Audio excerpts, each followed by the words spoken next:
How to warm Bolani stovetop pan. Remove Bolani from the package.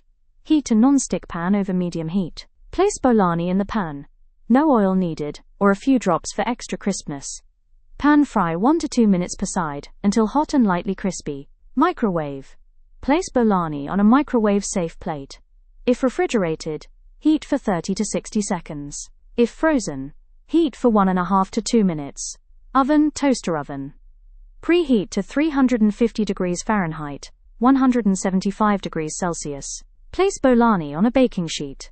If refrigerated, heat for 5 to 8 minutes.